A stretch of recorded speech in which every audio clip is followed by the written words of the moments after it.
You've been touring for quite a while now.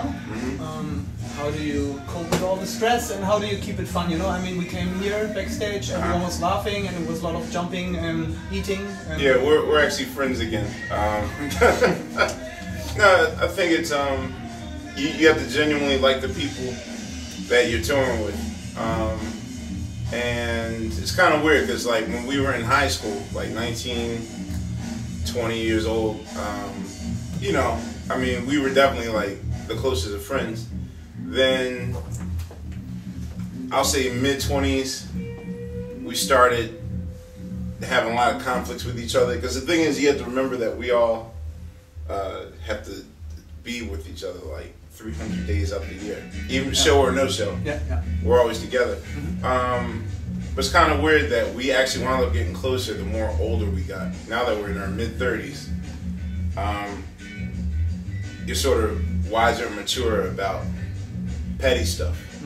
You know, not to say we don't have our fights. You know, we still fight over who stole the cereal, or you know, or who's late for lobby call, that type of thing. But you just generally gotta like the people that you're with. So. And you keep it within that close circle, so you basically don't. I mean, there are a couple of interviews and you meet other people on the tour, but basically you hang out and keep it within a close circle. Yeah. Otherwise, it would be very stressful, I think. You know, or isn't it like? We're never stressed. Okay. You know? Okay. It's too much weed for that. Okay. Roots in Cologne, because you played here a couple of times already, and it seems like you always make a stop here.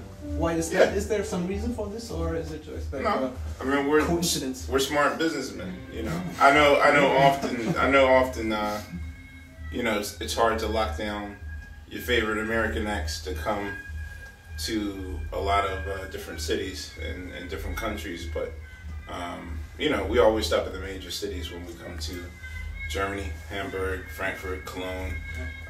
We'll even go to the smaller spots. Sometimes we'll even venture to the eastern part of Germany that people rarely go to. Just depends on the time. But I don't know. It's like, you know, we want to hit as many people as possible because we're not a TV group or a radio group. Our stages, You're a DJ. You used to play lots of vinyl earlier on. Like during the last years, people have seen you playing with Serato. Right.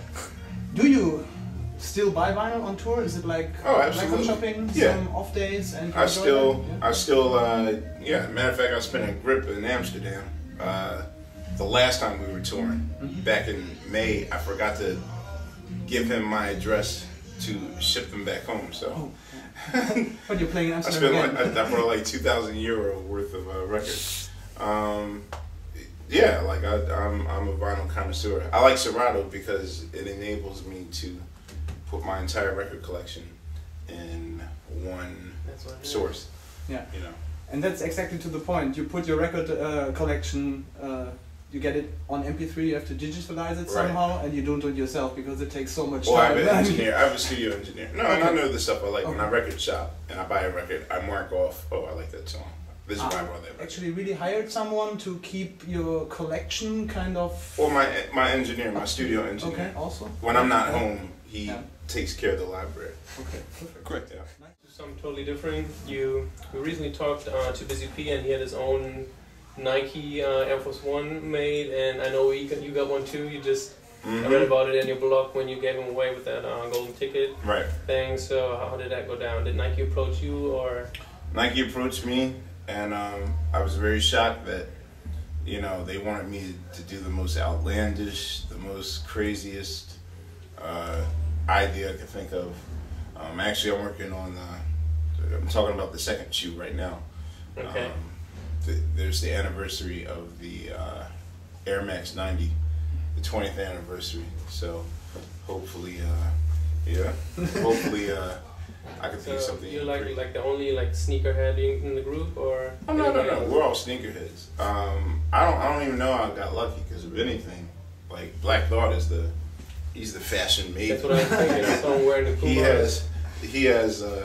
wears, you know, the craziest sneaker of all. It's going to be interesting to see. We do a few dates with Kanye doing this tour run. The first one's tomorrow in Paris. I'm going to see what pair of exclusive sneakers. Yeah, he got his special Nike markups. Yeah, all over the blocks right now. Right. The Air Yeezys. Exactly. Right. I'm gonna get a pair of those. He don't know. We actually, like, our blog is doing a thing in Cologne right now. So we're planning a sneaker market, such like Dunk Exchange. I mean, much smaller. So we kind of, you know, had the idea because we were so inspired by what's going on in America. We saw the pictures, like all these crazy, you know, sneakers and a lot of good music all paired together, trying to get that going over here. So you ever went to those kind of things, or where do you get your sneakers from? Well, you know, fortunately, the people that actually work at Nike that approach me, they're sneakerheads too. Sure. So I've known them. You know, I mean, it's a small community because only a few little people would be foolish enough to want to spend $500 to $600 just to tell someone else you don't have these. Like right now, there's a blog on. If you're familiar with Little Bow Wow. Yeah. Little Bow Wow claims that he has more exclusive Jordans than anybody. Even Fat Joe. Which then, way past Fat Joe. So it was to the point where Michael Jordan's son had to do a blog and be like, yeah, okay, you got some nice Jordans, but I'm the king of Air Jordans. And he literally, this guy like has his own store. Like his storage space looks like a sneaker shop. Give me a second, just 1 minute. Yeah, and he pulls out like at least 15 pairs of Jordans that will never ever come out, and his number is 5 because he's a product of 2 and 3, 5, and you know, just like I was like, wow, man, this guy's Michael Jordan's son. And you remember what blog that was on? It's all over. If you Google Michael Jordan's son, Bow Wow, sneakers, like they're basically having a war of the words over. It's like Tupac and Biggie all over again.